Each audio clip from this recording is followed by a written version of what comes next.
वनातून जाताना त्या श्रावण बाळाच्या आई वडिलांना तहान लागली आणि ते तहानेनं अगदी व्याकुळ झाले. वयस्कर माणसाला तहान आणि भूक दोन्ही आवरणं शक्य होत नाही, कारण वृद्धावस्था ही बाल्यावस्थाच असते.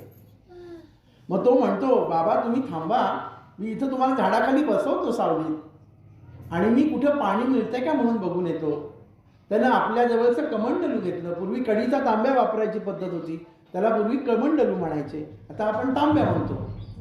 तर तो घेऊन तो गेला आणि त्याला दिसलं की शेजारीच एक झरा आहे आणि त्या झऱ्याचं आपण पाणी घ्यावं. आणि त्याच दिवशी राजा दशरथ सुद्धा शिकारीसाठी त्याच वनामध्ये गेला होता. राजा अगदी दिवसभर फिरून फिरून दमला होता सकाळपासून, पण त्याला काही कुठलीही शिकार मिळाली नाही.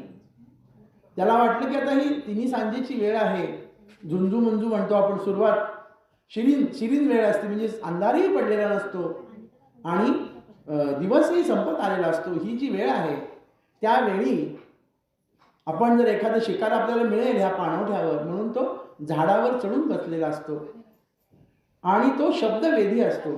दशरथाला शब्दवेधीचा वर आहे, जिथून शब्द येतील त्या ठिकाणी बाण सोडला तरी तो गतप्राण झाला पाहिजे. प्राणी असेल, मनुष्य असेल किंवा आणखीन कुठली वस्तू असेल. त्याप्रमाणे तो श्रावण बाळ त्या झरीमध्ये पाणी भरू लागला आणि पाण्या भरताना, आता त्या झरीमध्ये पाणी भरताना, झारीमध्ये पाणी भरताना आवाज आला आणि त्या आवाजाच्या दिशेनं दशरथानं बाण सोडला आणि त्या बाणानं बरोबर श्रावण बाळाचा वेध घेतला. त्याच्या शरीरातून तो आरपार झाला बाण. तो त्याचा आवाज ऐकला दशरथानं, कारण हे प्राणी नाही आहे, हा मनुष्य प्राणी आहे. म्हणून दशरथ पळत पळत तिथं गेला. पाहतो तो अगदी शेवटच्या घटिका श्रावण बाळ मोजत होता. दशरथानं तो बाण काढला तरी पण तो श्रावण बाळ विवळत होता आणि त्यानं सांगितलं, शेजारीच माझे अंध आईवडील बसलेत, ते पाण्यानं त्यांना पाणी हवंय, तहानेनं ते व्याकुळ झालेत आणि त्यांना जर तुम्ही पाणी नेऊन दिलं तर तुम्हाला आनंद होईल आणि त्यांनाही आनंद होईल. पण मी गेलोय ही बातमी मात्र तुम्ही माझ्या आईवडिलांना सांगू नका, कारण त्यांच्या मृत्यूचं पातक सुद्धा तुम्हाला लागेल. हा श्रेष्ठ आत्मा असतो, लक्षात ठेवा. कुणालाही पातक लागू नये ह्याची काळजी जो घेतो तो श्रेष्ठ आत्मा असतो. त्याप्रमाणे दशरथानं तो पाण्याची झरी घेतली आणि त्या श्रावण बाळाच्या आईवडिलांच्या जवळ गेला. त्यांनी ओळखलं की हा आपला मुलगा नाही आहे. त्यांनी चापसून बघितलं तर हातात अलंकार दिसत आहेत. त्यांनी विचारलं, तू कोण आहेस? तो म्हणला, मी राजा दशरथ आहे, तुम्हाला पाणी हवंय म्हणून मी घेऊन आलोय. पण आई वडील सर्व जाणतात, त्याप्रमाणे ते जाणून चुकले आणि त्यांनी पुन्हा पुन्हा त्याला प्रश्न विचारले राजाला. तेव्हा दशरथ म्हणाला, माझ्या बाणामुळं श्रावण बाळाचा अंत झाला आणि म्हणून मी तुम्हाला पाणी घेऊन आलोय. या शब्दानं पाणीचा घोट घशात घ्यायच्या अगोदरच त्या दोन्ही पतीपत्नींनी प्राण सोडायची त्यांची तयारी झाली आणि त्यांनी सांगितलं, राजा आमच्यासारखाच तू पुत्र शोकाने मरशील. कधी कधी शाप सुद्धा वरदान ठरतं. तसं दशरथाला तर अपत्य नव्हतं. दशरथाच्या मनात विचार आला की जर पुत्र शोक व्हायचा असेल तर त्यासाठी मला पुत्र होणार आहे आणि मगच मला पुत्र शोक होणार आहे. आनंदला राजा.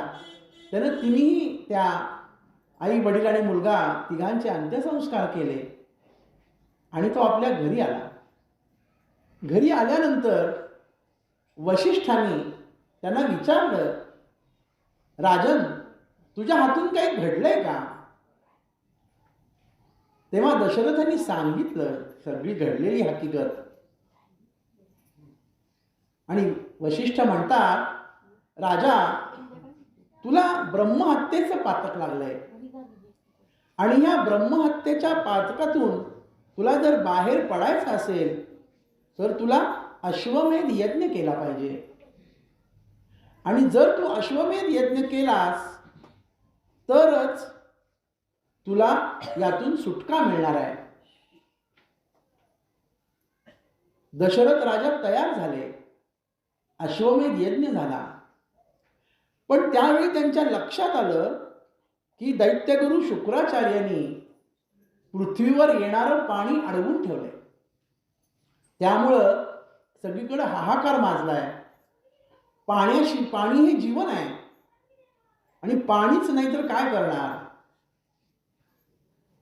दशरथ राजे त्रैलोक्य जाणणारे होते. त्यांनी ठरवलं की आपण आक्रमण करायचं, त्यांच्यावर दैत्यांच्यावर आक्रमण करायचं आणि आपल्या प्रजाजनांना हक्क मिळवून द्यायचा. म्हणून ते दैत्यांशी युद्ध करण्यासाठी गेले. दैत्य सुद्धा युद्धाच्या तयारीतच होते. शुक्राचार्य दैत्यगुरु आहेत म्हणून त्यांचं नाव घेतलं मी. तर ते युद्ध करायला गेले. तेव्हा जाताना सोबत त्यांनी कैकेयीला घेतलं. कारण राजा दशरथाला 3 पत्न्या होत्या, कौसल्या, सुमित्रा आणि कैकेयी.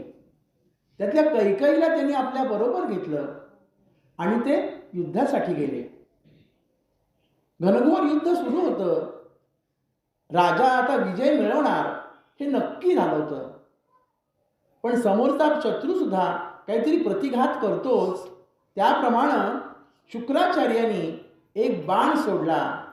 तो दशरथ राजाच्या आसावर, जो रथाचा जो आस असतो त्या रथाच्या आसावर त्यांनी बाण सोडला आणि त्या रथाच्या आसाचे 2 तुकडे झाले. पण त्याच वेळी त्यांच्या सोबत असलेल्या कैकेयीनं आपला हात त्या चाकातून हात घातला आणि तो तुटलेला आस आपल्या हातानं धरून ठेवला. ती सुद्धा किती कल्पक होती याचा विचार यातून आपल्या डोळ्यासमोर येतो. आणि त्यांनी युद्ध जिंकलं आणि ते राज्य त्यांनी देवतांना परत केलं. कारण पूर्वी अशीच पद्धत होती, ज्याचं जे राज्य असेल त्याला ते परत द्यायचं. कारण दुष्टांचं हनन करणं हेच एका राजाचं कर्तव्य असतं.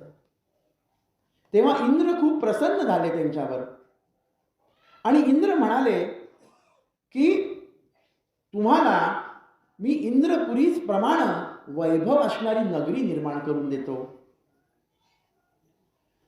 आणि राजा तुला पुत्र हवाय ना, तर त्यासाठी तुला पुत्र कामेष्ठी यज्ञ करावा लागेल. आणि हे पुत्र कामेष्ठी यज्ञ करण्याचं सामर्थ्य फक्त विभांडिक ऋषींमध्ये आहे. पण विभांडिक ऋषी कुठंही यज्ञ करण्यासाठी जात नाहीत. तर तुम्ही अशी काहीतरी तयारी करा की ते तुमच्या नगरामध्ये तुझा आयोजित यज्ञ करण्यासाठी उपस्थित राहतील आणि त्यांच्याद्वारेच हा यज्ञ कर्म केला जाईल. कारण कुठलंही कार्य करण्यासाठी त्याला सक्षम असणाऱ्या सद्गुरूंची, गुरूंची किंवा आचार्यांची आवश्यकता असते. तर पुत्र कामेष्ठी यज्ञासाठी विभांडिक ऋषी हेच योग्य आहेत आणि त्यांच्याकडूनच हा यज्ञ झाला पाहिजे. दशरथ राजा आनंदकार. दशरथ राजांची कीर्ती सर्वत्र त्रैलोक्यात पसरते. खुश झालेले दशरथ आपल्या कैकेयी पत्नीला म्हणतात, प्रिय तुला काय हवे असतील ते 2 वर माग. कारण आजचं जे युद्ध जिंकलंय हे फक्त तुझ्यामुळे जिंकलंय. त्यामुळे तुला जे वर 2 हवे असतील ते माग, मी ते देईन तुला. त्यात कुठलीही शंका येणार नाही. पण कैकेयी म्हणते, नाही नाथ, मला योग्य वेळ आल्यानंतर मी ते वर मागेन. आत्ता मला वराची आवश्यकता नाही. तुम्ही आणि मी 2 नाही. त्यामुळं मी कुठल्याही प्रकारचं वर तुमच्याकडे मागणार नाही. हे अशा पतीपत्नींची चर्चा सगळीकडे होत होती. कौतुक होत होतं. देवलोकात कौतुक होणं म्हणजे काय हे आपण जाणू शकलं पाहिजे. मग त्यावेळी इंद्राने काय सांगितलं, आमच्याकडे ज्या नृत्य करणारे अप्सरा आहेत त्याही मी तुमच्या सेवेसाठी पाठवतो. पण राजा दशरथ म्हणाले, त्यांचा आमच्यासाठी काय उपयोग आहे?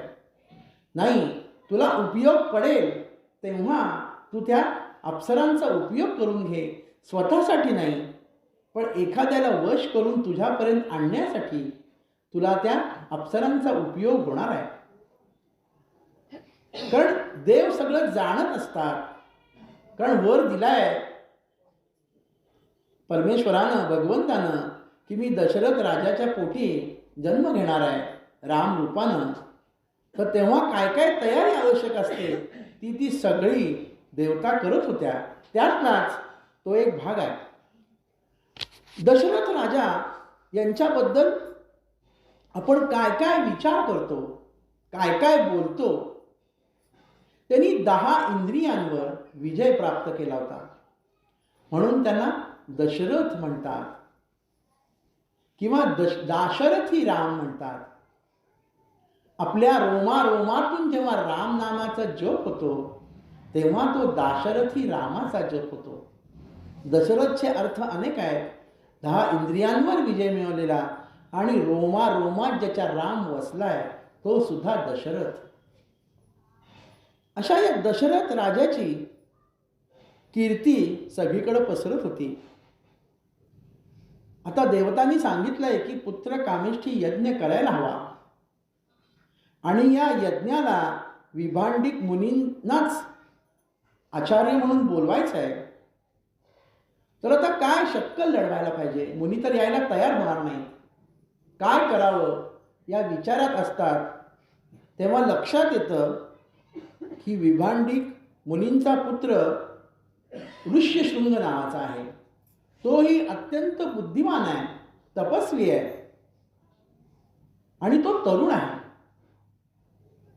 तर आपण काहीतरी कार्य करून त्याला आपल्या नगरामध्ये आणलं पाहिजे.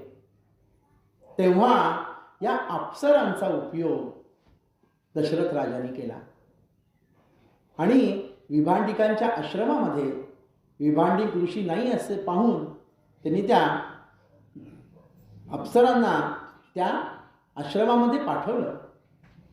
तो ऋष्यशृंग जो होता तो आपली नैमित्तिक साधना करून कामं करत होता आवश्यक असणारी, पण तो इतका शून्य होता की त्याला त्या अप्सरा सुद्धा तपस्वी रूपातील मुनीच दिसल्या आणि तो काही त्यांच्याकडे आकर्षित झाला नाही. का झाला नाही आकर्षित? हा प्रश्न आपल्या मनात येतो. जो शून्य असतो, जो साधक असतो, जो साधनेत असतो, त्याला कुठलीही विषय वासना स्पर्श करत नाही. तीच अवस्था त्या शृंगाची होती. बराच वेळ त्या अप्सरांनी प्रयत्न केला पण शृंगाने काही त्याच्याकडे लक्ष दिलं नाही. तोपर्यंत विभांडिक ऋषी यायची वेळ झाली म्हणून या अप्सरा तिथून बाहेर पडल्या. दुसऱ्या तिसऱ्या दिवशी असंच घडलं. 6 दिवसानंतर त्या अप्सरांना यश आलं. तो शृंग त्या अप्सरांच्या पाठीमागं पळायला लागला आणि पळत पळत त्या अप्सरा त्याला अयोध्या नगरीमध्ये घेऊन आल्या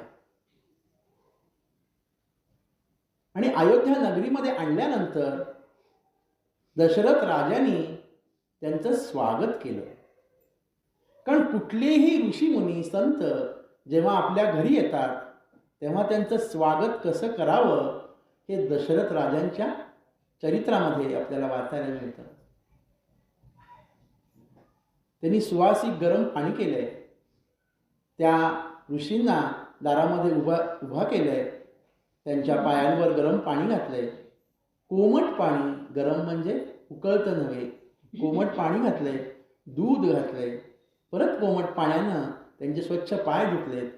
का तर पूर्वीचे लोक चालत येत होते म्हणून आपल्या घरी सुद्धा पूर्वी बाहेरच्या दाराजवळ एक पीप भरलेलं ठेवलेलं असायचं. आलेल्या माणसानं पायावर पाणी घेऊनच आत यावं.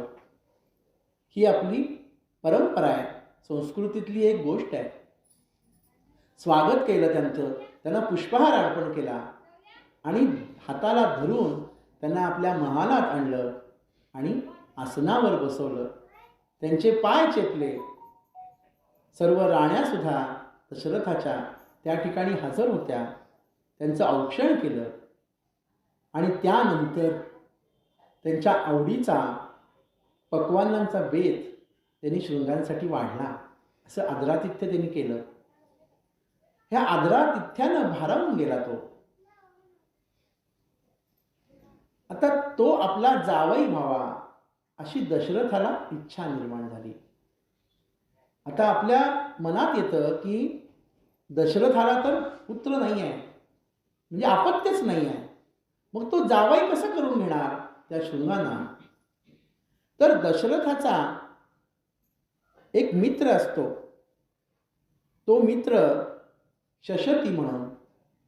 त्याची मुलगी शांता ही दशरथ राजानं आपल्या कन्येप्रमाणे तिला वाढवलेलं असतं. आणि शृंग ऋषी तिच्यासाठी योग्य आहेत. त्या दोघांचे कुळ चांगला आहे आणि त्यांची जर सोयरीक झाली तर आपल्याला आनंद होणार आहे. दोन कुळांमध्ये नातं निर्माण होणार आहे. कसा परमेश्वर स्वार्थ साधून घेतो. आणि त्यांनी ही इच्छा त्या शृंग ऋषींजवळ बोलून दाखवली. शृंग म्हणाला की माझी तयारी आहे, पण आमच्या तीर्थरूपांना याबद्दल सांगितलं पाहिजे.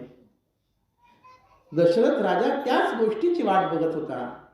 कारण विभांडिक जर आपल्या नगरामध्ये आले, त्यांनी आपलं आदरातिथ्य स्वीकारलं, आपण त्यांना प्रसन्न करून घेऊ आणि पुत्र कामेष्ठी यज्ञ आपला पूर्ण होणार.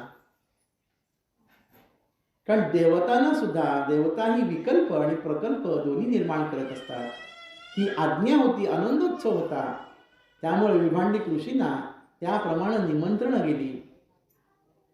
कुठल्याही वडिलांना आपल्या पुत्राचा उत्कर्ष होतोय, त्याचा विवाह होतोय, याचा आनंद मनात असतो. आणि त्या ठिकाणी कारण आपल्याला वाटतं की मुलीचाच पिता आनंदी होतो, असं नाही. मुलाच्या विवाहात वधू पिता सुद्धा तितकाच आनंदित झालेला असतो. आणि ते आनंदानं भारावून गेले. राजा दशरथ आपली मुलगी देतोय.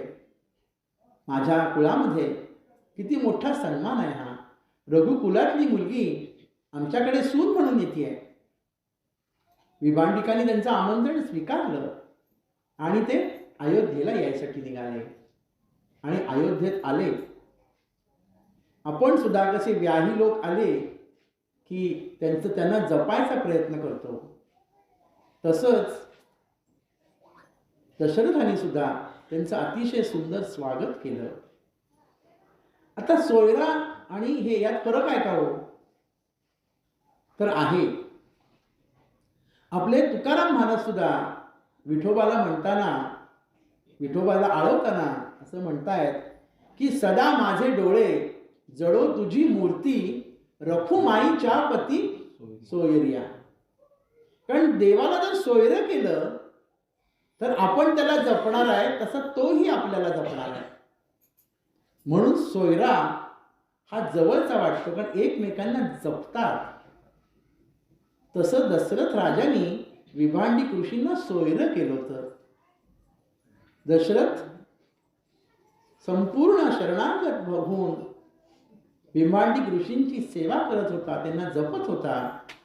त्यामुळं दशरथाचा सुद्धा एखादा शब्द जपण्याची जबाबदारी विभांडिकांच्यावर आपोआप आली होती. कारण मी संतांचा उल्लेख एवढ्यासाठी करतोय की संतांनी हे जतन करून ठेवलंय, म्हणून आज आपण ते बोलू शकतोय. आणि मग हळूहळू लग्नाचा विधी सुरू झाला. लग्न झालं पुष्यंगचं आणि शांताचं. काही दिवस ठेवून घेतलं त्यांनी, जावई, त्याही मुलगी. आणि तेव्हा एक दिवस हळूच दशरथ राजा म्हणाले की देवतांनी पुत्र कामेष्ठी यज्ञ करायला सांगितलं आहे आणि माझी विनंती आहे की याचं आचार्य तुम्ही व्हावं. आणि पान सुपारीचा विडा त्यांच्या समोर केला.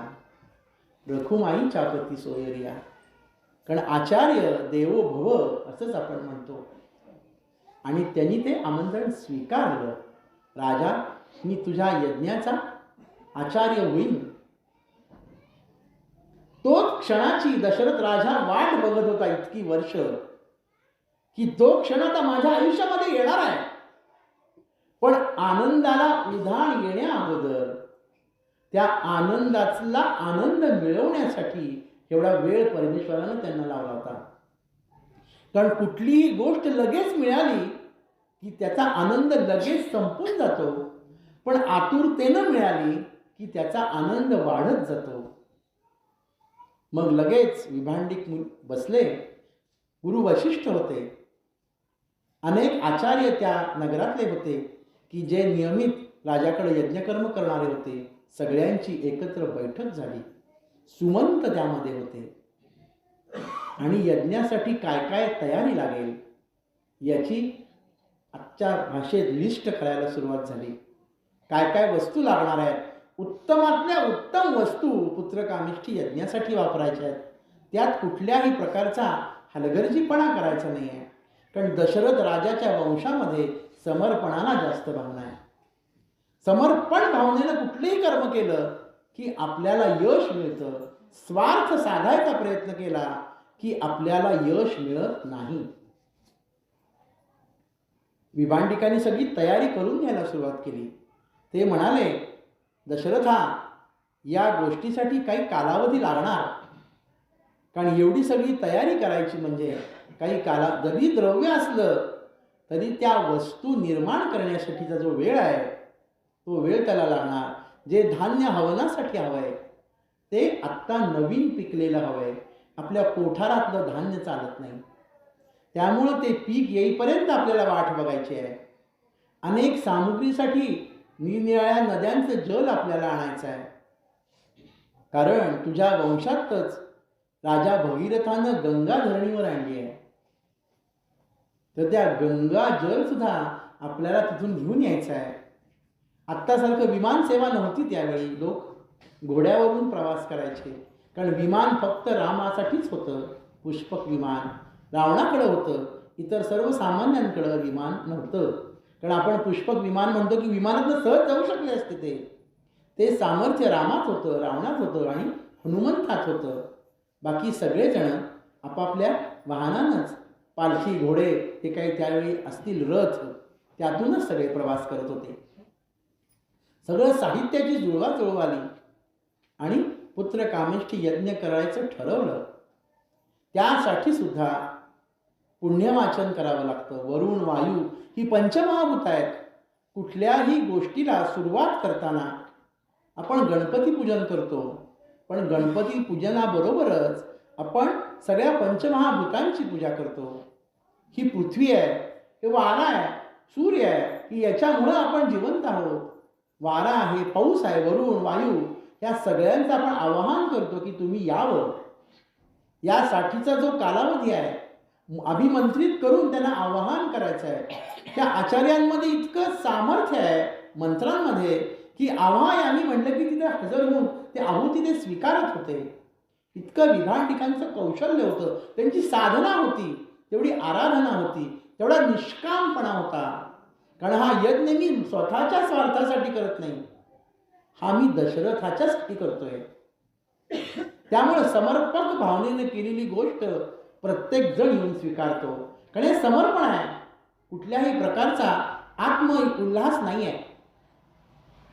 सगळ्यांना आव्हान केलंय, मातृदेवतांचं पूजन केलंय आणि त्याच वेळी नांदी श्राद्ध करतात. नांदी श्राद्ध म्हणजे आपण तिघांचं, वडील, आजोबा, पणजोबा यांचं नियमित श्राद्ध करतो किंवा पक्ष करताना नावं घेतो. पण त्या अगोदरच्या ज्या 7 पिढ्या आहेत त्यांचंही स्मरण करण्याची आपल्या हिंदू संस्कृतीमध्ये पद्धत आहे.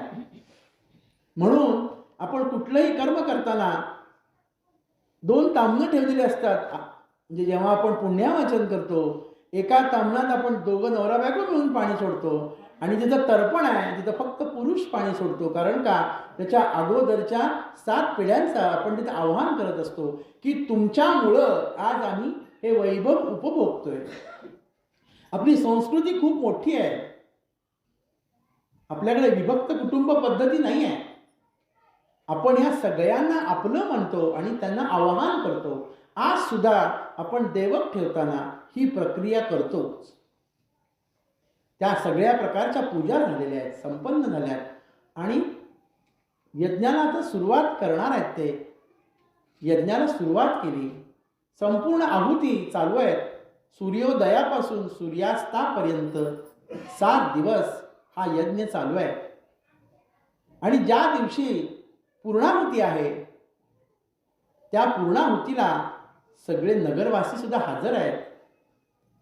कारण दशरथ राजाला संपूर्ण राज्य म्हणजे एक कुटुंब होतं. त्यामुळे आपल्याही घरी जेव्हा आपण कुठला यज्ञयाग करतो तेव्हा जी पूर्णाहुती असते त्या पूर्णाहुतीला आपण घरातले सगळे लोक तिथं हजर असतो. कारण त्या वायूच्या आणि त्या वरुणाच्या पाण्यानं आपल्याला प्रोक्षण करतात, आपण शुद्ध व्हावं म्हणून. इतकी आपली निसर्गाबद्दलची उदात्त भावना आपल्या संस्कृतीमध्ये आहे. आणि त्याप्रमाणे सगळा विधी सुरू आहे. सगळे नगरवासी जमलेत, राज्यातले अनेक लोक आलेत तिथं. आणि दुपारच्या वेळी ती पूर्णाहुती आहे. आणि पूर्णाहुती देताना त्यातून यज्ञ देवताच प्रगट झाली. जो स्वीकारणार आहे आपला भाग, म्हणजे आपण वरुण वायू इंद्र या सगळ्यांना आहुती देतो, ते त्या आहुती स्वीकारत असतात. कारण आपण पण त्यांचे काहीतरी देणं लागतो, या ह्यानं आपण त्या आहुती देत असतो. आणि आहुती देताना सुद्धा स्वाहा म्हणलं की आहुती टाकतात. स्वाहा म्हणलं की त्यांचं तोंड उघडलेलं असतं त्या देवतांचं, आणि तो घास आपण त्या मुखात घालतो. आणि तो आपण जो भात करतो त्याला पायस असं म्हणतात. कारण पायस जे आहे ते तांदूळ आपले धुतलेले तांदूळ दुधामध्ये शिजवतात तूप घालून, आणि त्याच्यावर पंचामृताचं बाकीचं साहित्य घातलं जातं, त्याला पायस म्हणतात. आणि त्याची आपण आहुती प्रत्येक कार्यक्रमात देतच असतो. तशीच दशरथ राजानं सुद्धा पायसाची आहुती दिलेली आहे. आणि पूर्णाहुतीच्या वेळी त्यातून यज्ञ देवता प्रगट झाली, हातात पूर्णाहुतीचं भांड घेऊन. त्यावर आपल्या गदिमानी छान वर्णन केले. दशरथा घे हे पायसदान, तुझ्या यज्ञी मी प्रगट जाहलो, हा माझा सन्मान. दशरथा घे हे पायसदान. तशीच अवस्था त्या यज्ञदेवताची आहे. आणि यज्ञदेवता प्रसन्न झाल्या आणि त्यांनी ते पायसदान राजाच्या हातात दिलं. आणि त्याला सांगितलं की हे तुझ्या 3 राण्यांना दे. 3 राण्यांना दिल्यानंतर त्या यथावकाश गर्भवती होतील आणि त्यातून तुला पुत्रप्राप्ती होईल. सगळ्यांना आनंद झाला, कारण आपल्या राज्याला वारस मिळणार आहे. आणि तेव्हा सुद्धा दशरथ राजाला श्रावण बाळाच्या आई वडिलांची आठवण झाली. आणि दशरथ राजा सुद्धा म्हणतो की त्यांचा शाप माझ्यासाठी वरदान ठरलाय. पुढचं काय होईल माहित नाही, पण आज तरी मी पुत्र प्राप्तीचा आनंद साजरा करू शकणार आहे. ते पायसदान दिले, घेतलं, राजानं स्वीकारलं, नमस्कार करून स्वीकारलं. कारण दान स्वीकारताना हातात स्वीकारत नाहीत. राजानं आपल्या उपरण्याची झोळी केली आणि त्यात त्यानं ते दान घेतलंय. आणि ते दान तो आपल्या 3 राण्यांना द्यायसाठी निघाला. त्याचे 3 भाग केले त्यांनी. पहिला भाग त्यांनी कौसल्याला दिला, दुसरा भाग सुमित्रेला दिला आणि तिसरा भाग कैकेयीला दिला. कैकेयी मात्र त्यावेळी नाराज झाली.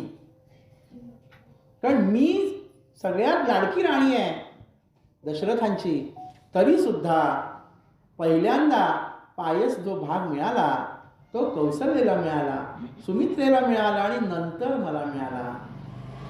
त्यामुळं ती ते लवकर भक्षण करत नाही. ती अशी हातात घेऊन उभारलेली असते. त्याच वेळी एक घार येते आणि घार तो पायसाचा हे उचलते भाग, निघून जाते. आता याचं कारण काय असेल?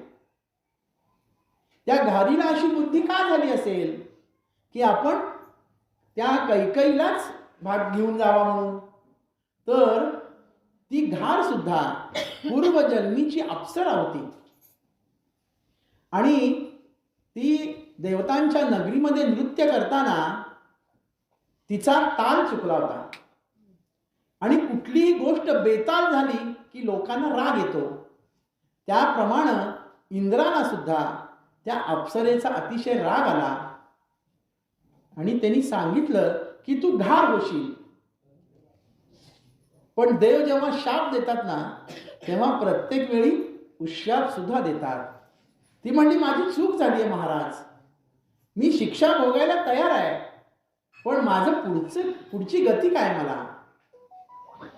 तेव्हा इंद्र म्हणतात की दशरथ राजाच्या पुत्र कामिष्ठी यज्ञ करणार आहे आणि त्यावेळी त्याची राणी कैकई हिच्या मनामध्ये विकल्प निर्माण होणार आहे. त्यावेळी तू कैकईच्या हातातला तो प्रसाद भाग घेऊन गेलीस तर तुला मुक्तता मिळणार आहे. हीच तुझ्या ह्याची शिक्षा आहे. आणि म्हणून त्या घारीनं त्याच्यावर झडप घातली. ती छोट्या छोट्या गोष्टी आपल्याला पुनर्जन्माच्या कथा सांगून जातात. आपला हिंदू धर्म पुनर्जन्मावर विश्वास करणारा आहे. आता ती तर घेऊन गेली घार, आता काय करायचं हे कौसल्या सुमित्रेला कळलं. म्हणून कौसल्येनं आपल्यातला अर्धा भाग कैकईला दिला आणि सुमित्रेनं सुद्धा आपल्यातला अर्धा भाग कैकईला दिला आणि त्यानंतर तिन्ही राण्यांनी तो प्रसाद भक्षण केला. कौसल्याच्या भागातून जो अर्धा भाग कैकईला दिला होता त्यातून भरत याचा जन्म झाला आणि सुमित्रेच्या हातातून जो अर्धा भाग दिला होता त्यापासून शत्रुघ्न जन्माला आला, येणार होता म्हणजे. आणि ते पायसदान त्यांनी स्वीकारलं. राण्या अतिशय आनंदित झाल्या, दशरथ राजा सुद्धा आनंदित झाला. आणि 1 महिन्यानंतर त्यांच्या लक्षात आलं की आपल्या घरी आता पाहुणे येणार, बाळ आपल्या घरी रांगणार. 3 महिने पूर्ण झाल्यानंतर अतिशय मोठा उल्हास करून तिघींचीही राण्यांची चोर ओटी भरली गेली.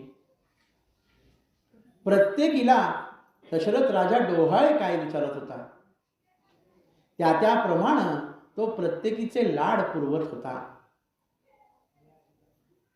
कारण जसे डोहाळे असतात तसं पिंड जन्माला येतं असं म्हणतात. कथा भागाच्या वेगळं जाऊन मुद्दाम सांगतोय तुम्हाला. जेव्हा आपल्या जिजाऊ आऊसाहेब छत्रपती शिवाजी महाराजांच्या वेळी गरोदर होत्या तेव्हा त्यांना काय डोहाळे लागले ते, मी सिंहावर बसली आहे, मला 8 हात आहेत आणि 8ही हातामध्ये 8 आयुध आहेत, 16 प्रकारे शत्रूंच्यावर तुटून पडली आहे आणि विजयश्री खेचून आणते आहे, माझा भगवा ध्वज फडफडतोय. अशा प्रकारचं स्वप्न आऊसाहेबांनी बघितलं होतं. डोहाळे आईसाहेबांना लागले होते आणि म्हणूनच आपले सर्वांचे हृदयस्थ परमेश्वर छत्रपती शिवाजी महाराज त्यांच्या उदरी जन्माला आले. डोहाळ्यांचं किती मोठं महत्त्व आहे हे मुद्दाम आऊसाहेबांच्याकडं आणि छत्रपती शिवाजी महाराजांच्याकडं बघितल्यानंतर लक्षात येतं. तसेच डोहाळे या तिन्ही राण्यांना लागले होते, जलविहार करत होते. पूर्वी अशी पद्धत होती की नदीमध्ये सुद्धा डोहाळे जेवण नावेत करायचं, अतिशय आनंदी ठेवायचं त्या गर्भवती स्त्रीला की तिच्या मनात कुठलाही विकल्प येता कामा नये, आनंदात ती राहिली पाहिजे, असा आनंदोत्सव साजरा करत होते. तर हे गर्भसंस्कार करताना प्रत्येक महिन्यातले संस्कार आहेत. त्याप्रमाणे कारण अवयव निर्मिती सुद्धा शरीराची प्रत्येक महिन्यात वेगवेगळी होत असते गर्भामध्ये. त्यानुसार वेगवेगळे गर्भसंस्कार त्या गर्भांवर केले जात होते. 8व्या महिन्यामध्ये श्रीमांत विधी केला जातो, आपण त्याला अष्टमांगल्य म्हणतो. तो विधीसुद्धा दशरथ राजानं अतिशय उल्हासानं केला आहे. तेव्हा तर त्या गर्भवती स्त्रीला नवविवाहिताप्रमाणे सजवलं जातं आणि तिच्यावर तो संस्कार केला जातो. 9 मास पूर्ण झालेत. सगळेजण वाट बघतायत की आता काय करणार, आता कधी वेळ येते जन्माची. या आनंदात सगळेजण आहेत. प्रत्येक जण आतुरतेनं वाट पाहतोय की दशरथाच्या घरी आता कधी अपत्य जन्माला येणार आहे. पुत्र कामिष्ठी यज्ञ केलाय, पण एक पुत्र होतोय का 4 पुत्र होत आहेत, ही शंका प्रत्येकाच्या मनामध्ये होती. 1 होत आहेत, 3 होत आहेत का 4 होत आहेत का 6 होत आहेत. आपल्या मनात ही शंका असते, तशी सर्व नगरवासियांच्या मनामध्ये सुद्धा ती शंका होती. आणि शेवटी तो अभिजित मुहूर्त आला आणि अभिजित मुहूर्तावर दुपारी 12:25 ते 27 दरम्यान ह्या 4ही बाळांचं अवतीरण झालं. कारण यामध्ये असं सांगितलं जातं की कौसल्याला प्रसूती वेदना होत होत्या, पण बालक जेव्हा समोर आलं त्यांच्या, तेव्हा ते चतुर्भुज होतं.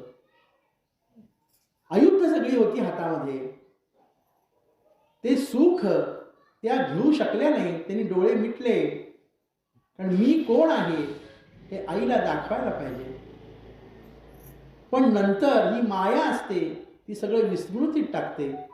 त्यामुळं कौसल्याला नंतर झोप लागली आणि ती सगळं विसरून गेली. लक्ष्मण हे शेषाचे अवतार आहेत. शेषाच्या रूपामध्ये सुमित्रेला दर्शन झालं आणि कैकेयीला तर दोन्ही रूपांमध्ये दर्शन झालं. आणि नंतर लक्षात आलं की आपल्याला पुत्रप्राप्ती झाली आहे. तेव्हा सगळ्या ठिकाणी गाणी गायला सुरुवात झाली. ऐक सख ये दशरथा घरी बाळ जन्मले, आनंद झाला राजा राणीला. अशी अवस्था सगळ्या नगरवासियांची होती. मग पुत्रप्राप्ती झाली आहे हे कळल्यानंतर राजानं जात कर्म करविलं. म्हणजे नाळ तोडायच्या आधी सोयर लागत नाही, आणि त्या सोयर न लागलेल्या अवस्थेमध्ये आपण कुठल्या कुठल्या प्रकारची दानं द्यायची आहेत त्याचा संकल्प करायचा असतो पित्यानं. तेव्हा राजानं 1000 गायीचं दान केलंय. त्या प्रत्येक गायीला दागिन्यानं मळवून मी दान करीन असा संकल्प सोडलाय. अनेक जणांना मी भूदान देईन, अन्नदान करेन, सुवर्णदान करेन आणि कास्य दान करेन, पात्रदान करेन, असे राजानं संकल्प सोडले. जात कर्मविधी असा त्यांनी पूर्ण करून घेतलाय आपल्या कुलगुरूंच्याकडनं. आणि त्यानंतर नाळ कापली गेली आणि सर्वत्र जय जयकार सुरू झाला. आनंद काय असतो हे ज्याला पुत्रप्राप्ती झाली आहे किंवा अपत्य प्राप्ती झाली आहे त्याच्या चेहऱ्याकडे बघितलं की आपल्याला लक्षात येतं की ह्याला कसा आनंद झाला आहे. आणि त्या आनंदात सगळं नगर आहे, सगळीकडे आनंदोत्सव आहे. पण आनंदोत्सव कशासाठी असतो तर आपली इप्सित कामना पूर्ण झाल्यानंतर आपण आनंदोत्सव साजरा करतो. म्हणून तर तुकाराम महाराजच म्हणतात की संत येती घरा तोची दिवाळी दसरा. मग महाराजांनी इथे दिवाळी का म्हणलं असेल अगोदर आणि दसरा नंतर का म्हणलं असेल? यमक जुळवायसाठी म्हणलं असेल का? ज्या जगद्गुरु तुकाराम महाराजांनी 4000 अभंग लिहिले त्या तुकाराम महाराजांना एक यमक जुळवणं अवघड होतं का हो? पण त्यांना आपल्याला सांगायचं आहे की जेव्हा संतांचा सहवास लाभतो आपल्याला, तेव्हा काय होतं तर आपण अज्ञानाकडून ज्ञानाकडे जातो. आणि तो दिवाळी उत्सव आहे तो याचसाठी आहे, दीपोत्सव आपण म्हणतो त्याला, अंधारातून प्रकाशाकडे जाण्यासाठी. त्यामुळं त्या ठिकाणी आनंद निर्माण झालाय, कारण अंधारातून प्रकाशाकडे वाटचाल चालू झाली आहे. कारण दशरथ राजाने इतके दिवस केलेले प्रयत्न आज सफल झालेत. आपण सुद्धा वर्षभर अभ्यास करतो आणि परीक्षा देतो, आणि परीक्षा झाल्यानंतरच पास जेव्हा होतो आपण, तेव्हा आनंदोत्सव साजरा करतो, पेढे वाटतो सगळ्यांना. त्याचप्रमाणे राजाच्या घरी हा उत्सव आहे, कारण इतक्या दिवसाच्या कष्टानंतर, तपश्चर्येनंतर अंधाराकडून प्रकाशाकडे वाटचाल चालू आहे. आणि म्हणून तो उत्सव दिवाळी दसऱ्यासारखा साजरा करायचा आहे, विजयोत्सव म्हणून साजरा करायचा आहे. कारण आपण दिवाळीला उत्सव म्हणत नाही, दिवाळीला सण म्हणतो. पण विजयादशमीला आपण उत्सव म्हणतो, कारण उत्सव हा आनंदाचं उधाण आणणारा आहे आणि सण हा मनामध्ये सात्विकता निर्माण करणारा आहे. जेव्हा मन सात्विक होतं तेव्हा आनंदाला उधाण आल्याशिवाय विजयानं राहत नाही. म्हणून संत येती घरा तोची दिवाळी दसरा. कारण ज्ञानेश्वर माऊली सुद्धा हेच सांगताय की कल्पतरू तळवटी जो कोणी बैसला, काय उणे त्याला सांगा जोजी. जो संतांच्या सहवासात आहे, तळवट म्हणजे सानिध्य असा इथं अर्थ आहे. जो सद्गुरूंच्या सानिध्यात आहे, संतांच्या सानिध्यात आहे, त्याला उणं काय राहणार आहे? कारण त्याचे आचार विचार दोन्ही बदलले आहेत. तो सत्वगुणी झाला आहे, त्याच्यातला रजोगुण हळूहळू कमी होतोय, उल्हासीपणा कमी होतोय आणि सत्वगुणानंच उत्सव साजरे केले जातात. म्हणून दशरथाकडे सुद्धा त्या दिवशी दीपोत्सवाचं वर्णन केलंय. अतिशय सगळं गुलाल उधळून नगर रंगले, सगळीकडे दिव्यांची रोषणाई केली आहे. प्रत्येक घराला फुलांचं, सुवासिक फुलांचं तोरण बांधलंय. काही ठिकाणी मोत्याच्या झालरी लावल्या, सगळीकडे अत्तरांचे सडे शिंपलेत, सुगंधी वातावरण आहे, रांगोळ्या काढल्या आणि त्या रांगोळीमधून सुद्धा नाना विविध रंगांच्या उधळणी केल्या आणि ते दिसणारं विलोभनीय रूप विजयोत्सव साजरा करतानाचं उधाण आणणार आहे. अशा स्थितीमध्ये सगळ्या नगरवासियांनी दशरथांच्या पुत्र जन्माचा उत्सव साजरा केलाय. 12 दिवस सुटकाचे, 10 दिवस सुटकाचेच गेलेत, सोयराचे गेलेत. आणि त्यानंतर त्यांच्या कुलगुरूंना बोलावून शांतीपाठाचं वाचन करून घेतलंय. शांतीपाठ वाचलेत. त्याच्या अगोदर जन्मानंतर 5व्या दिवशी आपण जशी पूजा करतो ज्योतीची, त्याप्रमाणे ज्योतीची पूजा करून घेतली आहे. सगळे ते बाळ रेडी त्या ठिकाणी ठेवलेत. त्या सटवाईसाठी तिथं बोरू ठेवलाय, कागद ठेवलाय. सटवाई देऊन त्या ठिकाणी चौघांचंही भाग्य लिहिलंय. पण भाग्य जे लिहिलंय ते सटवाईलाच माहीत असतं. पण तो व्यवहार आहे, तो सगळा तो व्यवहार त्या ठिकाणी पूर्ण केलाय, कारण ही संस्कृतीचा एक भाग आहे. आणि हे केल्यानंतर 11व्या दिवशी बळीराण्याची पूजा केली आहे. तांदळाचा बळीराणा करून त्याची पूजा केली आहे. आणि रवीची पूजा केली आहे, त्याला दागिना घालून. आणि त्यानंतर तिन्ही राण्यांसह दशरथानं भगवान सूर्यनारायणाचं दर्शन घेतलंय. कारण ते सूर्यवंशी आहेत. सोयर संपलंय, भगवान सूर्यनारायणाचं दर्शन घेतलंय. भगवान सूर्यनारायण सुद्धा त्या दिवशी मंद मंद तापत होते. कारण का? या बालकांना उष्णतेचा त्रास होऊ नये म्हणून. अतिशय आनंदानं ही 11 दिवसाची कर्मपूजा दशरथानं करून घेतली आहे. आणि त्यानंतर बारसं करायचं असं सगळ्यांनी नियोजन केलं आहे. बारसं कधी करावं हा सुद्धा एक फार मोठा विषय आपल्या मनामध्ये येतो की 12व्या दिवशी बारसं करायचं का, 14व्या दिवशी बारसं करायचं का. बारसं हा विधी 12व्या दिवशी पूर्वीपासून केला जातो, आजही 12व्या दिवशीच केला जातो. पण बारसं करायच्या पद्धती पूर्वी खूप वेगळ्या होत्या. दशरथ राजाने आपल्या कुलगुरूंना बोलावले, पुण्यवाचनादी विधी करून घेतले आणि एका सोन्याच्या ताटामध्ये अक्षता ठेवलेल्या आहेत की आपण लक्ष्मीपूजनाच्या वेळी जसं नाव बदलताना करतो त्याप्रमाणे सगळी सिद्धता झाली आहे. आणि कुलगुरूंनी पूजन केलं आहे त्याचं आणि सांगितलं आहे दशरथाला की तुझ्या पुत्राचं नाव काय ठेवणार आहेस तू, ते या ताटामध्ये सोन्याच्या अंगठीनं लिही.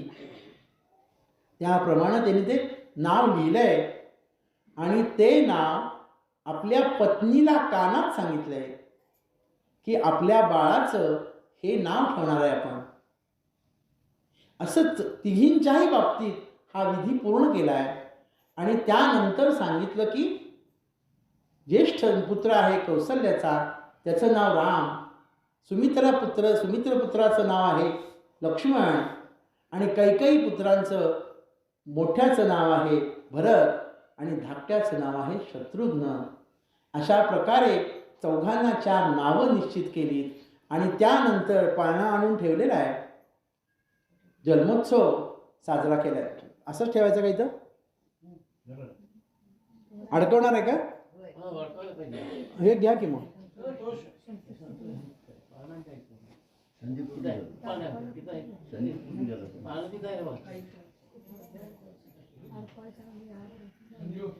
कारण बारसं म्हणलं की तयारी करावीच लागते, बरोबर आहे की नाही? मग एवढी सगळी बाकीची तयारी झाली तर आपण बारशाचा कार्यक्रम सुद्धा तितक्याच उत्साहानं साजरा करूया. आपल्याला बऱ्याच वेळा असं लक्षात येतं की पुत्रकामेष्ठी यज्ञ आणि त्यातून चौघांना कशी बरं अपत्य झाली, 4 कशी अपत्य झाली. दशरथाला एक जरी पुत्र झाला असता तरी चाललं असतं, कारण एका पुत्रानं सुद्धा तो पुत्रवंतच होणार होता. मग 4 कशासाठी दिले असतील? तर 4 ह्याचा अर्थ धर्म काम आणि मोक्ष ह्या 4 सिद्धता दाखवण्यासाठी ह्या 4 पुत्रांची निर्मिती नसेल का? अशीच काहीतरी परमेश्वराची अवस्था असणार आहे. कारण रामाकडनं कार्य करून घ्यायचं होतं परमेश्वराला, त्यासाठी रामावतार आहे आणि राम अवतारात रामाबरोबर राहण्यासाठी शेषाचा अवतार म्हणून लक्ष्मण आहे. आणि या दोघांबरोबरच राज्यकारभार सांभाळणं आणि आपल्या धर्माची पताका जागृत ठेवणं, फडकवत ठेवणं, जाज्वल्य ठेवणं, यासाठी सुद्धा दोघांची आणखीन आवश्यकता आहे. म्हणून दशरथा घरी 4 पुत्र जन्माला आले असावेत असं मला वाटतं. तोपर्यंत आपण गजर करूया.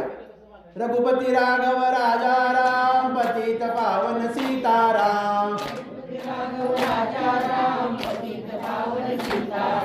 रघुपती राघव राजा राम पतित पावन सीताराम.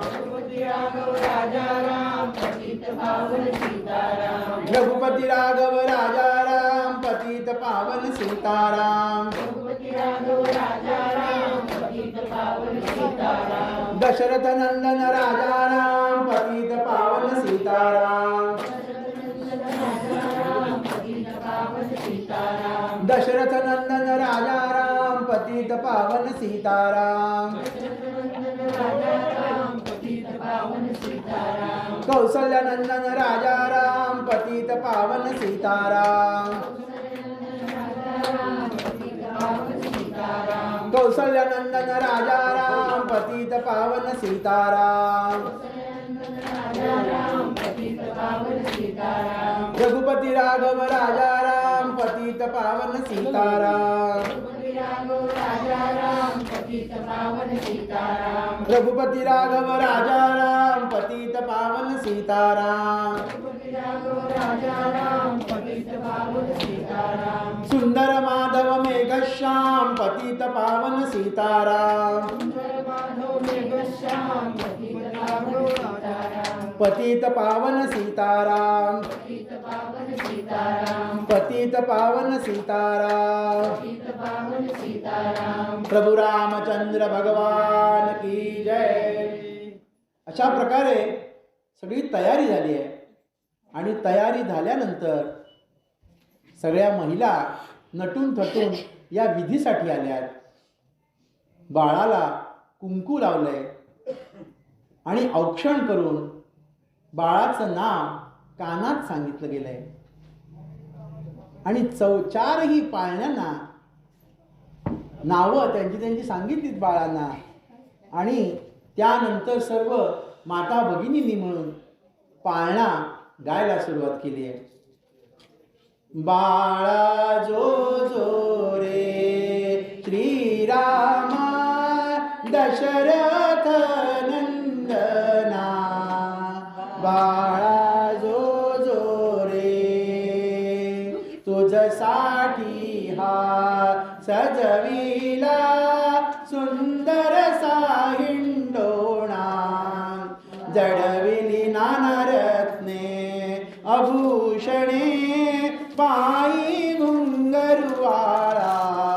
बाळा जो जो रे रघुनंदना दशरथ जीवना. बाळा जो जो रे तुझला जो जविना.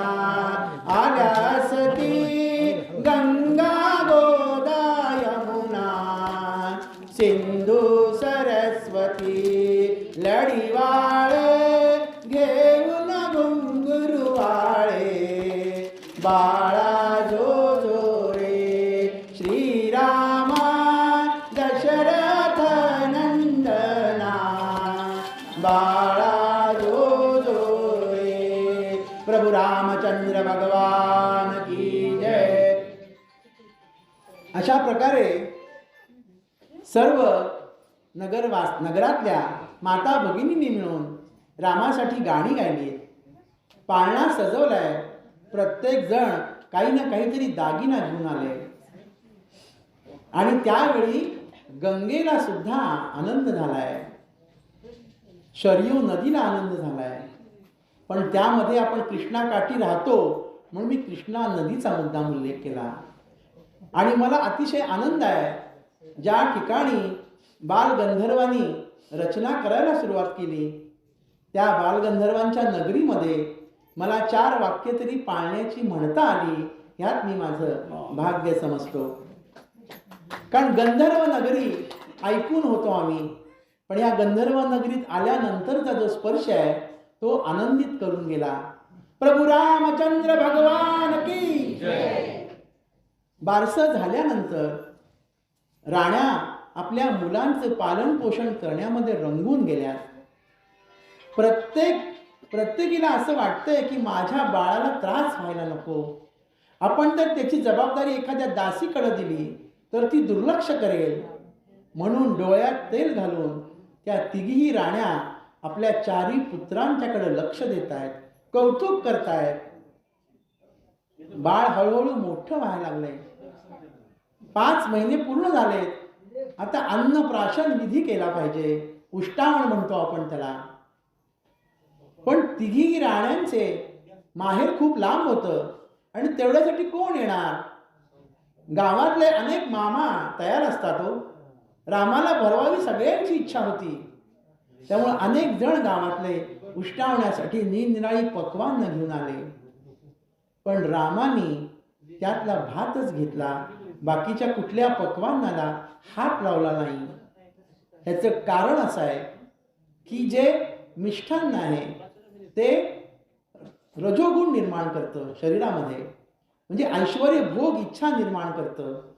आणि जे सत्वगुणी आहार आहे तो शरीरामध्ये सत्वगुण आणि अध्यात्मनिष्ठता निर्माण करतं.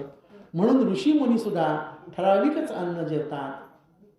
प्रत्येक जैसे खावे अन्न तैसे होय मन, त्यासाठीच हा शब्द वापरला गेला असावा असं मला वाटतं. पुष्टावण झाल्यानंतर बाळं जिभल्या चाटतायत. आई वडिलांना कौतुक वाटते. इतके दिवस आपण अपत्यहीन होतो, आता आपल्याला कोण अपत्यहीन म्हणणार नाही. समाजामध्ये आपलीही प्रतिष्ठा निर्माण झाली आहे. या आनंदात सगळेजण होते. यथावकाश जावळ काढलं. आता यामध्ये प्रश्न येतो की जावळ कुणाचं काढायचं, तर जावळ फक्त मुलाचंच काढलं जातं. कारण मुलीची जी टाळू असते ती जन्मताच मऊ असते आणि तिच्या संरक्षणासाठी तिच्यावर केस असतात. आणि मुलाची टाळू असते ती टणक आहे आणि विद्या ग्रहण करताना त्यातून सहज जावं म्हणून जावळ काढायची पद्धत आहे. कारण 3 महिन्यानंतर 1.25 वर्षानंतर मुलाला सगळं आकलन आलेलं असतं. तो आपले वडील कसे बोलतायत, आपली आई कशी बोलतीये त्याप्रमाणे बोलायचा, वागायचा तो प्रयत्न करत असतो. म्हणून मुलाच्या टाळूवरचे केस काढले जातात, आणखीन ते नदीमध्ये अर्पण केले जातात. त्याप्रमाणे राम लक्ष्मण भरत शत्रुघ्नाचा जावळ विधी साजरा झालाय.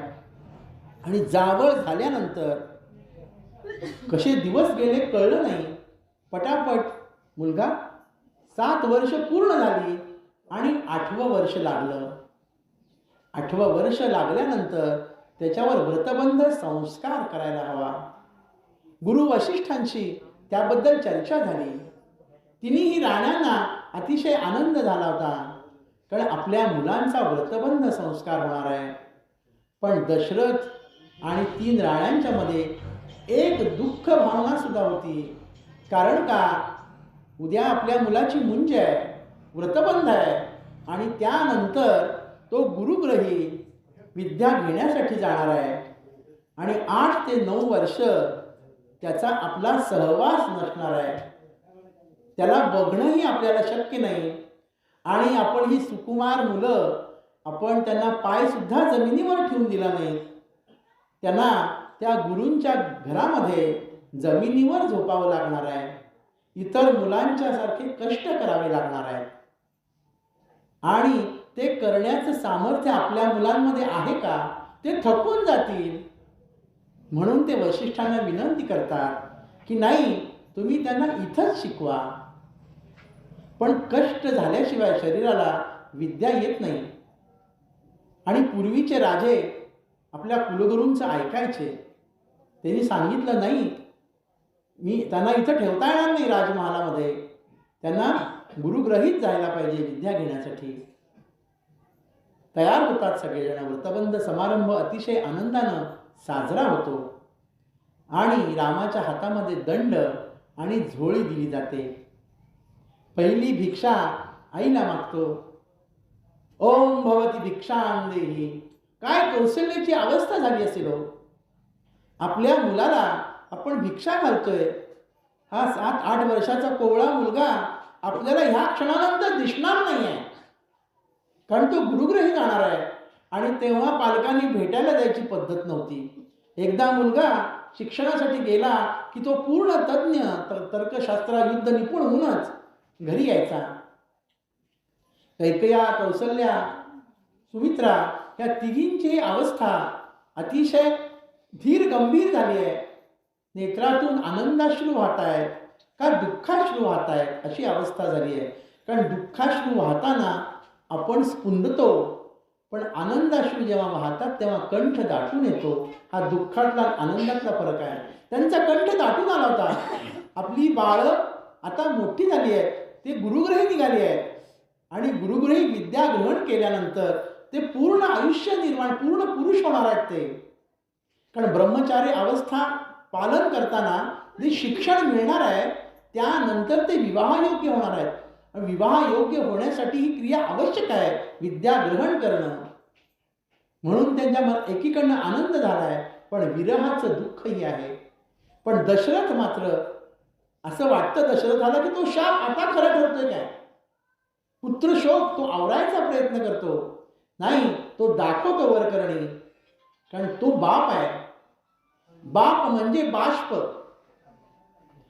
बाष्पचा अर्थ आपल्या दुःखाचं पाणी उकळत असतं शरीरामध्ये, त्या पाण्याला प्रेमाचा जेव्हा ओलावा लागतो तेव्हा त्याचं पाण्याचं वाफेचं रूपांतर परत पाण्यात होतं आणि ते बापाच्या डोळ्यातून वाहतं.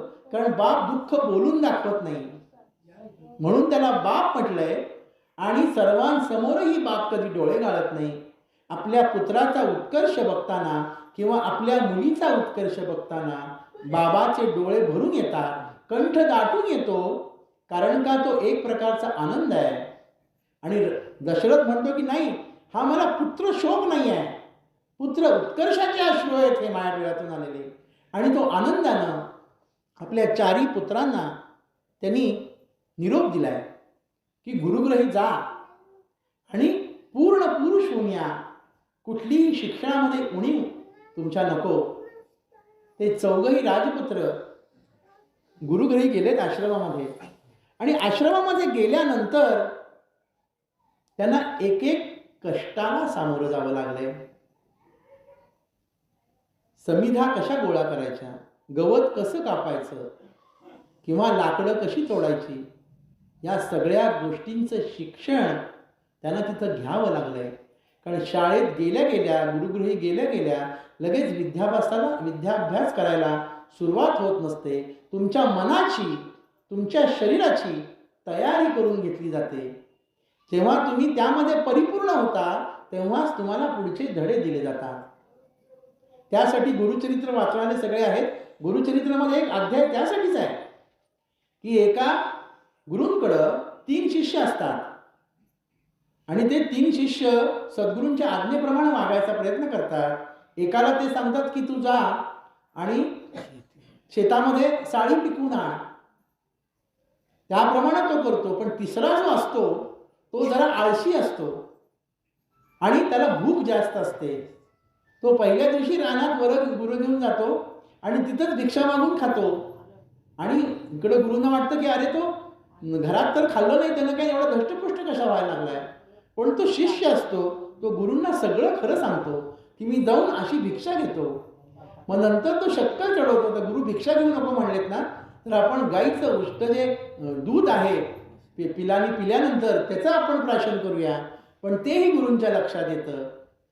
नंतर तो चीक घेतो रुईतनं आलेला आणि तो चीक त्याच्या डोळ्यात जातो, तो अंध होतो. पण सद्गुरूंचा ध्यास घेत सद्गुरूंची गुरं शोधत तो एका पडक्या आडात पडतो.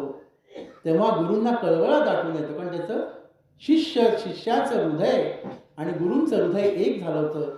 कारण शिष्य आपल्या आज्ञेत आहे ह्याचा अभिमान शिष्य सद्गुरूंना होता. त्यांनी त्याला तत्क्षणी हाक मारली, डोक्यावर हात ठेवला, त्याला दृष्टी आली आणि तो सर्व परिपूर्ण झाला.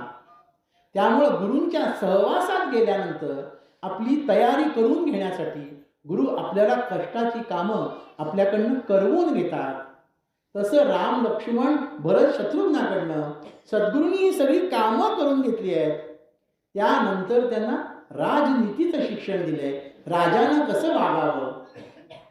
त्यानंतर सगळ्या युद्ध कलांचं शिक्षण दिलंय त्यांना. समाज व्यवस्थेत कसं वागावं, समाज कसा आहे, सार्वभौम होण्यासाठी कोणकोणते गुण हवेत, या सगळ्यांचे शिक्षण सद्गुरूंनी त्या ठिकाणी त्यांना दिलंय. आता राजा होण्यासाठी आवश्यक असलेले गुण हे चौघांनाही सांगणं आवश्यक आहे का? आहे. कारण त्या ठिकाणी काही चौघच विद्यार्थी नव्हते, अनेक विद्यार्थी तिथं होते. पण आता जसं आपण आर्ट्स, कॉमर्स, सायन्स म्हणतो तसंच त्याप्रमाणे सुद्धा वेगवेगळ्या विभागामध्ये ते शिष्य तिथे शिक्षण घेत होते. त्याच्या आवश्यकतेप्रमाणे शिक्षण त्या गुरुगृहात मिळत होतं. यांना राजधर्माची शिक्षणाची आवश्यकता होती, म्हणून त्याप्रमाणेचं शिक्षण यांना दिलंय आणि त्यामध्ये ते परिपूर्ण झालेत. आणि परिपूर्ण झाल्यानंतर गुरूंच्या चरणी शरणांगत व्हायचं आहे. कुठलीही विद्या जर आपल्याला पाहिजे असेल तर शरणांगत व्हायला पाहिजे. कारण आपण स्वामी समर्थांच्या ह्याच्यात म्हणताना सुद्धा म्हणतो स्तोत्रामध्ये, शरणांगता तारी तू स्वामी राया. आणि शरणागत होणं हे सुद्धा भक्तीचंही लक्षण आहे. कारण जो अहंकार विरहित होऊन शरण जातो तो भक्त आहे. आणि सद्गुरूंचा भक्त होऊन राहणं ही जगामध्ये सर्वश्रेष्ठ कल्पना आहे. कारण मी नेहमी कुणाचं तरी अंकित आहे. वेणा स्वामींनी तर त्यांच्या अभंगामध्ये एका म्हटलंय, आम्ही स्वामींचे अंकित राम नामे मुद्रांकित. म्हणजे रामाचा उद्धार, राम नामानं उद्धार काय किती जणांचा झालाय हे आपल्याला लक्षात येतं. समर्थांनी सगळीकडे रामाची उपासना सांगितली, त्याबरोबर बलोपासना सुद्धा सांगितली. शिवाजी महाराजांनी सुद्धा क्षत्रिय धर्म पाळताना प्रभू रामचंद्राचं चरित्र, प्रभू रामचंद्राचे साक्षात्कार, प्रभू रामचंद्राचे विचार समोर ठेवूनच त्यांनी राज्य केलंय. आत्तापर्यंतच्या सर्व राजांचा जरी विचार करत आला तर आपल्या राजांनी आपली संस्कृती टिकवण्यासाठी, आपली दैवत टिकवण्यासाठी, आपले संस्कार आणि आपला सनातन वैदिक हिंदू धर्म टिकवण्यासाठी सगळ्यांनी रामाचं आचरण डोळ्यासमोर आणलेलं आहे. असे हे सर्वश्रेष्ठ राम आहे. म्हणून आपण रामचरित्राचं इथं गायन करतोय. चौघही बंधू शरणागत झालेत. अनेक मित्र आहेत त्यांना तिथं झालेत. वेगवेगळ्या ठिकाणचे मित्र आहेत, वेगवेगळ्या जातीतले मित्र आहेत. पण सगळ्यात समरस होऊन तिथं राम राहिलेत. म्हणून रामांना समरसतेचं प्रतीकही म्हटलं जातं. 18 प्रगट जातीच्या लोकांमध्ये राहताना जो आनंद आहे तो आनंद प्रभू रामचंद्रांनी तिथं घेतला आहे. म्हणून सुद्धा साध्या धोब्याच्या शब्दाला सुद्धा त्यांनी आपल्या राज्यामध्ये मान दिलाय. तिथं त्या ठिकाणी त्यांनी जात बघितली नाही, व्यक्ती बघितली, त्याची निष्ठा बघितली. या गोष्टींचं रामचरित्र आपल्याला काय सांगून जातं तर आपण आचार कसा करावा, म्हणजे कसं वागावं. तर आचार कसा करावा म्हणजे लोणचं कसं करावं असं मनात यायला नको. विचार कसा करावा, आपण कसं वागलं पाहिजे हे राम सांगून जातं. सद्गुरूंना शरण घेऊन, सद्गुरूंचे कृपा आशीर्वाद घेऊन हे चौघही भाऊ परत अयोध्येमध्ये आलेत. आणि अयोध्येमध्ये आल्यानंतर त्यांचं परत स्वागत केलंय. पण तेव्हा प्रभू रामचंद्राने हे म्हणतात की आम्ही ब्रह्मचारी अवस्थेमध्ये आहोत, त्यामुळं या वैभवाचा स्वीकार करण्याची आज्ञा आम्हाला सद्गुरूंनी दिलेली नाही. त्यामुळं आम्ही सर्वसामान्यांप्रमाणेच राहू आणि सर्वसामान्यांच्या आनंदात सहभागी होऊन प्रभू रामचंद्र अयोध्येमध्ये आपल्या आई वडिलांच्या सोबत, नगरवासियांच्या सोबत आनंदाने राहू लागले. आजचा कथाभाग आपण इथंच संपवायचा आहे, कारण वेळ ही झालेली आहे. आता फक्त सगळ्यांनी रामाचा जय जयकार करूया आणि त्यानंतर आरती घेऊया. रघुपती राघव राजा राम, पतित पावन सीताराम. रघुपती राघव राजा राम, पतित पावन सीताराम. रघुपती राघव राजा राम, पतित पावन सीताराम. रघुपती राघव राजा राम, पतित पावन सीताराम. दशरथ नंदन राजा राम, पतित पावन सीताराम. दशरथ नंदन राजा राम, पतित पावन सीताराम. दशरथ नंदन राजा राम, पतित पावन सीताराम. दशरथ नंदन राजा राम, पतित पावन सीताराम. रघुपती राघव राजा राम, पतित पावन सीताराम. रघुपती राघव राजा राम, पतित पावन सीताराम. रघुपती राघव राजा